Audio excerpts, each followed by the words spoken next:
엔캐리 이야기 하셨길래 거기에 조금 더 이어서 가자면은 네네. 2차 엔캐리가 오지 않을까 금리 인하에 이어서 아 예. 이 얘기 되게 많이 하더라고요. 그러니까 이제 우리가 조금 저도 조심하는 게 뭐냐면 8월 5일 날 주가가 왜 빠졌어요라고 하니까 엔캐리가 청산돼서요 이렇게 얘기하더라고요. 네. 일단 맞는 얘기인데 이게 이제 뭐하고 되게 비슷한 얘기냐면 그러니까 예를 들어 이런 겁니다. 이제 제가 예를 들어 주식 전문가라고 해볼게요. 주식 전문가 아니지만 주식 전문가인데 이제 오늘 저한테 물어보신 거예요. 주식 전문가 모셨습니다. 오늘 주가가 많이 빠졌는데 왜 빠졌습니까? 해서 물어보시는데 제가 외국인이 팔아서요. 이렇게 얘기해요. 좀 뭔가 좀 석연치 않잖아요. 오르는 날은 왜 올랐습니까? 외국인이 사서요. 그것도 이상하잖아요. 오늘은 왜 빠집니까? 사는 사람보다 파는 사람이 많아서요.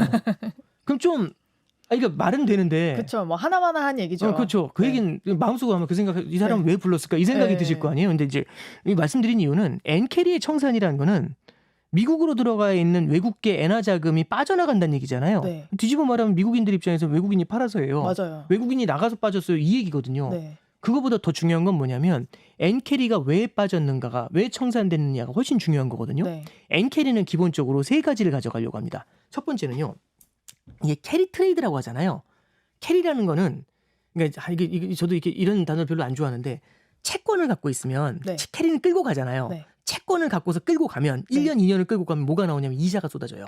그래서 캐리 수익이라고 하잖아요. 그럼 채권을 끌고 갔을 때 이자가 쏟아지는 수익을 말해요. 이자 소득을 캐리 수익이라고 해요.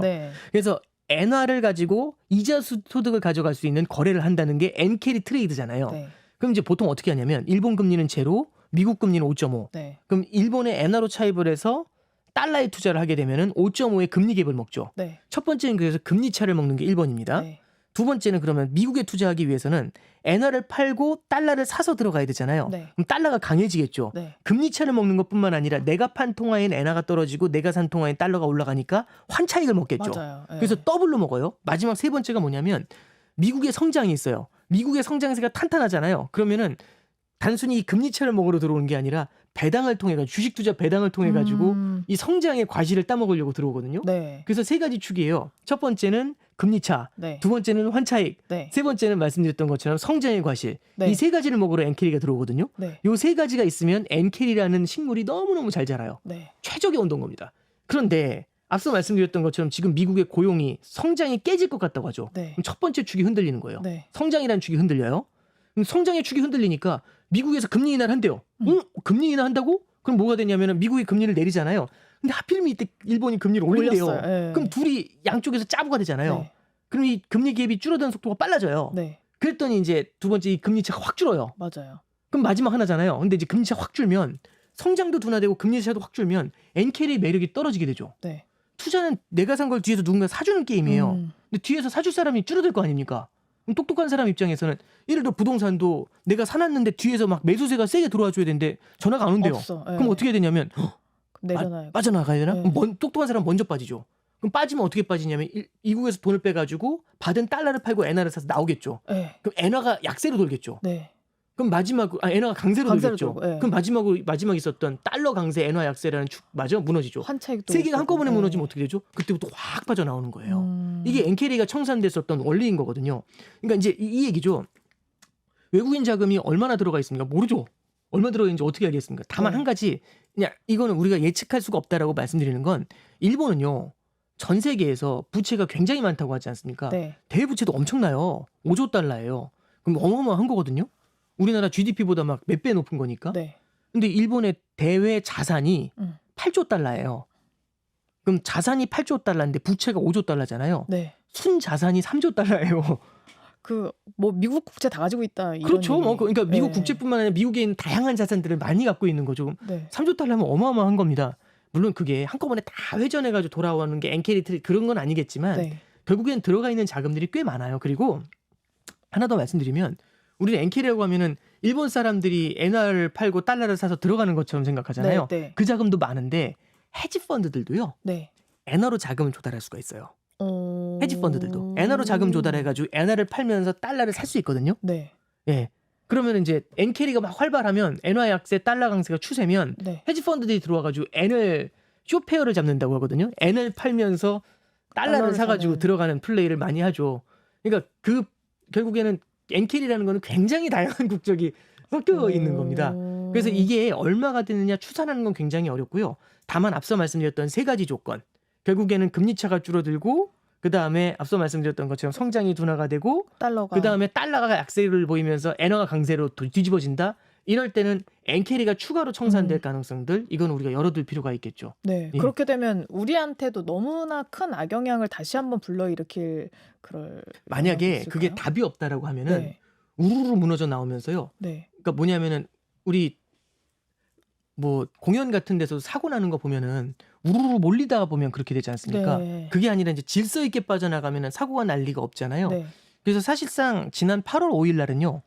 아무런 대안이 없다라고 생각하니까 우르르 빠져나가면서 그 문제가 커졌다라고 생각을 하고 네. 그때 이제 보여준 게 질서를 주는 거잖아요. 일본 중앙은행이 금리 인상을 늦추고 그리고 미국의 성장이 생각보다 둔화되지 않는다는 걸 한번 보여주고 만약 그렇다면 미국이 그렇게 빨리 금리를 내릴 필요가 없지 않냐라고 달래주고 그래서 뭔가 이게 순차적으로 하나씩 빠져나갈 수 있도록 해주니까 순식간에 엔화가 엄청난 강세를 보였다가 뒤집어졌다가 다시 지금 강세로 천천히 전환이 되거든요. 네. 그러니까 이제 엔캐리 청산을 우리가 얘기를 할 때 8월 5일처럼 그렇게 어마어마한 규모의 강력한 엔캐리 청산이 나타날 수 있냐 가능성은 있는데 그러려면 뭔가 다른 충격이 있어야 되겠고요. 아. 그게 아니고 꾸준하게 엔화가 자금이 되돌아갈 수 있겠느냐? 네. 그럴 가능성은 열려 있죠 여전히. 예, 그렇게 볼 수 있습니다. 네. 그럼 저 우리나라 얘기도 한번 해보고 싶은데 좀 무서운 게 만약에 이제 트럼프 대통령이 다시 나온다면 전 좀 불안한 게 뭐냐면 우리나라가 그 수출하는 데 있어서 예전에는 중국 시장도 굉장히 큰 시장이었고 네. 미국 시장도 되게 큰 시장인데 우리나라가 중국 시장을 많이 잃었다고 하더라고요. 네 맞아요. 이제 미국 시장만 가지고 있다는데 여기에서 이제 트럼프가 대통령이 돼서 만약에 관세를 많이 때려버린다. 그러면 우리나라 경제에는 엄청난 악영향을 미치는 거 아닐까요? 이제 저도 일단 상당 부분 공감을 하고요. 왜냐하면 이제 우리가 대미 경제 의존도가 높아졌어요. 네. 예, 그러다 보니까 이제 저도 마찬가지로 그 무역에 관해서는 굉장히 좀 걱정되는 부분들은 좀 있거든요. 근데 우리가 좀 이렇게 생각하면 될 것 같아요. 그러면 트럼프는 좋고 해리스는 나쁘고 이런 구도가 아니라 네. 트럼프는 나쁘고 해리스는 좋고 이런 구도가 아니라 일단 첫 번째는요. 이게 미국 경기도 둔화된다고 하잖아요. 네. 그러면은 어느 대통령이든 우리나라 먹고 살기가 힘들면 일단은 우리나라부터 챙겨요. 그러니까 한국을 챙긴다는 게 아니라 미국부터 챙긴다는 얘기죠. 그럼 해리스 입장에서도 그러니까 해리스 그 민주당이 트럼프 대통령의 전 정책을 부정하는 것 같지만 중국 관세 올려놓은 거 그대로 유지하고 있거든요. 네. 전혀 바꾸지 않았거든요. 네. 마찬가지죠. 이미 올려놓은 거니까 굳이 건드릴 필요가 없는 거잖아요. 그래서 만약에 미국 경제가 조금 더 어려워지고 무역 적자가 너무 심화가 된다? 그럼 해리스 후보도 대통령이 만약에 된다면 그걸 건드려 놓을 수가 있어요. 얼마든지 할 수 있는 얘기들 중에 하나가 될 수 있습니다. 네. 실제로 민주당에서도 강성파들은요. 미국의 제조업 노동자들을 위해 가지고 우리가 다른 나라하고 하는 그런 교육 같은 건 없애는 게 낫다. 이렇게 주장하시는 분들도 있어요. 급진 논제들 중에서. 그래서 아마 뭐 누가 되면은 더 심해진다의 정도는 있지만 네. 어쨌든 미국 경제가 둔화가 됐었을 때는 우리나라처럼 대외 성장 의존도가 높은 국가들은 어려움을 겪을 가능성은 분명히 있죠. 그래서 이제 우리나라 같은 경우도 수출 성장에 대한 의존도가 너무 컸었을 때는 대외 경기가 바뀌었을 때 불확실성이 너무 높잖아요. 그래서 탄탄한 내수를 갖추는 게 이제 굉장히 필요하다. 이제 그렇게 정리를 할 수가 있겠죠. 우리나라 이제 하는 총재가 얼마 전에 그런 얘기했잖아요. 우리나라 한국은행이 정부에서는 굉장히 독립적인데 그렇죠. 네. 미국 연준에는 굉장히 좀 비독립적이다라는 얘기를 한 적이 있는데 네. 어쨌든 미국에서 금리 인하하면 우리나라에서 어쩔 수 없이 금리 인하를 해야 되는데 그 시기 네. 근데 이제 뭐 어쩔 수 없이라기보다는요. 네. 이제 예를 들어서 2021년도만 해도 미국 금리는 0이었고 우리나라 금리가 0.5였어요. 네. 우리가 미국보다 금리가 높았거든요. 네. 근데 금리를 세게 올렸잖아요. 미국은 5.5고 지금 3.5입니다. 그러니까 미국이 높아진다고 했는데 우리가 그만큼 안 따라갔다고 해서 무너져 내리거나 뭐 그런 건 아니고 아닌데. 대신에 그걸 환율이 이제 흡수를 했죠. 그래서 그때는 우리가 0.5고 미국이 0일 때는 환율이 1,100원이었으면 네. 지금은 이게 뒤집어져 있지만 환율이 1,350원으로 이걸 흡수를 하고 있는 거거든요. 네. 그러니까 이제 뭐 무조건 그렇게 되니까 다 무너질 거야라고 하는 거는 좀 이거는 좀 아니지만 쿠션들이 예, 있다는 그렇죠. 거죠. 쿠션들이 있다는 얘기죠. 이제 하는 총재 코멘트를 이제 말씀해 주셨으니까 그걸 조금만 좀 이어가면은 우리가 미국하고 똑같이 갈 필요는 없지만 방향성에서의 보조는 어느 정도 맞춰야 되고 우리가 통화 정책을 결정할 때 그쪽의 눈치를 안 볼 수는 없다. 예를 들어 미국이 올리는데 우리가 내린다든지 이렇게 완전히 반대로 타버리거나 아니면 금리 차가 현재도 높은데 더 벌린다든지 네. 이런 것들은 분명히 자칫 잘못하면은 자극을 할 수 있거든요. 자본 유출을 자극할 수 있기 때문에 이제 한은에서 그래서 이번에 금통위에서도 나온 얘기를 보면 물가나 성장을 보면은 우리가 기준금리 인하를 해도 손색이 없다. 기준금리 인하가 맞다. 네. 근데 이제 금융안정을 보자. 네. 금융안정은 대외적인 금융안정, 대내적인 금융안정이 있어요. 만약에 미국이 금리를 내리지 않았는데 우리가 먼저 내려서 돈이 다 빠져나가면 우리는 경기 부양하려고 금리 내려서 돈 풀었는데 그 돈이 다 밖으로 나갔잖아요. 네. 그럼 이거는 그냥 뻘짓이 되는 거거든요. 그래서 대외적인 금융안정이라고 하는 건 미국과의 금리 차를 봐요. 근데 지금 뭐 사실 9월 달에 미국은 기준금리 인하가 거의 기정사실이거든요. 네. 그럼 미국이 금리를 인하하면 우리도 금리를 인하할 수 있는 룸이 분명히 생겨요. 그렇죠. 예. 그럼 이제 우리도 이제 그만큼은 아니지만 조금은 느린 속도로 금리를 낮춰줄 수 있겠죠. 그럼 이제 야 그러면은 모든 게 다 안정됐으니까 우리는 그냥 금리 인하하면 되겠네. 근데 마지막 하나가 남은 게 미국에서 풀어주기 때문에 우리가 금리 인하를 할 수 있는 여건이 만들어진 건 팩트인데 네. 문제는 앞서도 말씀드린 것처럼 수도권의 부동산 가격이라는 네. 이슈는 결국에는 되돌아와서 뭘 만들게 되냐면 대내적인 금융안정의 리스크를 만들게 돼요. 그래서 그 대내적인 금융안정을 신경 써야 되기 때문에 우리나라 같은 경우도 기준금리 인하를 할 때 만약에 지금처럼 부동산 시장이 뜨겁게 달아오른다? 그러면은 금리 인하를 할 때도 그 속도가 아무래도 좀 주춤주춤하면서 갈 수밖에 없겠죠. 그래서 저는 그런 생각을 해요. 요즘에 네. 대출 많이 조이잖아요. 네. 실수요자 위주로 이제 한다. 그리고 이미 한 채 있는 집들은 대출 안 해준다. 이런 정책들을 피고 있는데 이게 금리 인하를 하려는 준비가 아닐까라는 생각도 좀 드네요. 뭐 이제 그렇게 볼 수 있죠. 이게 왜냐하면 여태도 이제 말씀드렸다시피 결국에는 중앙은행은 이게 쓸 수 있는 칼이 금리 네. 인하라는 칼은요 굉장히 뭉툭해요. 뭉툭하다는 게 뭐냐면 예를 들어서 이빨에 뭐가 꼈는데 이거를 이쑤시개처럼 이게 뭐라고 해야 되지? 세밀한 걸로 이렇게 네. 뾰족한 걸로 뭐 치실이나 해야지. 이런 걸로 해야 그렇죠. 그런 걸로 되는데. 해야지 이만한 뭉툭한 칼로 던지면 이빨도 다 깨져버릴 거잖아요. 그쵸. 그러니까 중앙은행이 휘두르는 금리 인하라는 칼은요. 기준금리는 예를 들어서 금리를 낮춘다 하는데 저는 착하니까 내려주고 아나운서님은 뭐 그냥 올리고 뭐 이렇게 네. 못 하거든요. 그냥 다 똑같이 적용을 해야 되거든요. 0.25 인하 하면은 가난한 사람 부자 똑같이 0.25 인하. 네. 인상하면 똑같이 인상. 이렇게 되니까 중앙은행은 무언가 선별적으로 뭔가 해줄 수가 없어요. 네. 그런데 정부는 그게 가능하거든요. 네. 정부는 민의를 대변하잖아요. 선출직이지 않습니까? 그럼 정부가 할 수 있는 정책 중에 뭐가 있냐면 그래서 정책 공조가 나오는 거예요. 정책 공조를 보면은 예를 들어서 아까 이제 수도권 부동산 가격이 뜨겁잖아요. 수도권을 가로치는 거죠.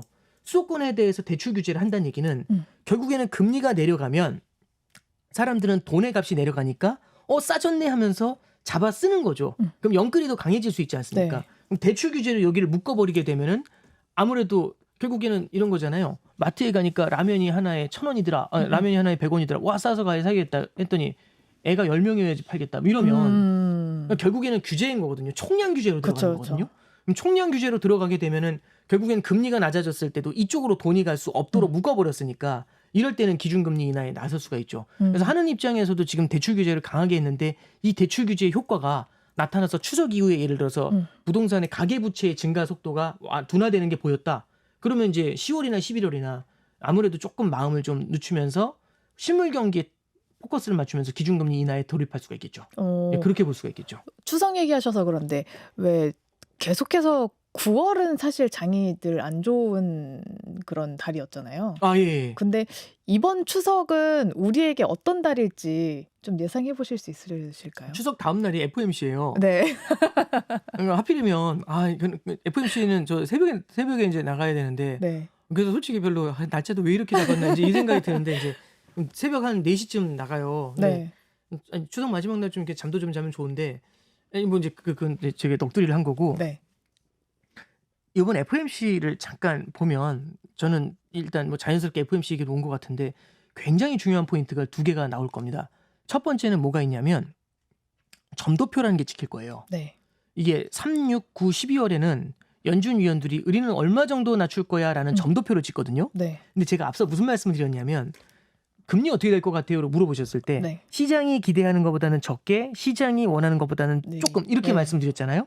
그러면 그 근거로 연준과 시장의 괴리를 말씀드렸어요. 둘의 기대 격차가 있다고. 점도표는요. 네. 연준이 내가 주면 얼마만큼 줄 수 있는지를 찍어줘요. 네. 근데 시장은 그 이상은 기대하고 있을 거거든요. 시장은 아까 말씀드렸던 것처럼 내년 말까지 2.75에서 3.0까지 낮추기를 바라고 있어요.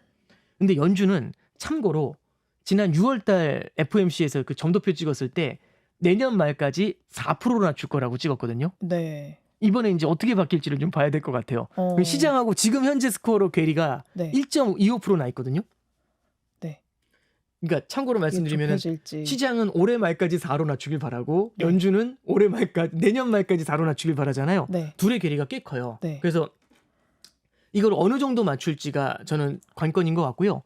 두 번째는 시장에서는 다른 것보다 또 하나 불편해하는 게 단순히 이제 말씀드렸던 것처럼 기준금리도 있지만 그거 말고 지금 양적 긴축이라고 해가지고요. 결국에는 자금을 조금씩 줄이는 게 있어요. 네. 그거 불편하실 거예요. 시장이. 그래서 저거 언제 풀 거니?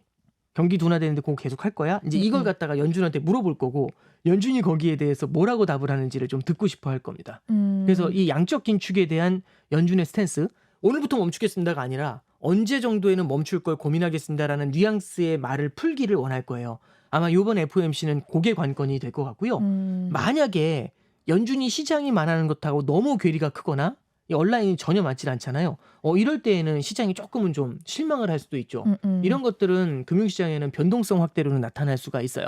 그래서 연준이 어느 정도의 스탠스로 가져가는지 그래서 시장과 연준과의 기대가 어느 정도로 벌어져 있는지 저는 좀 그걸 좀 볼 필요가 있다라고 생각을 하고요.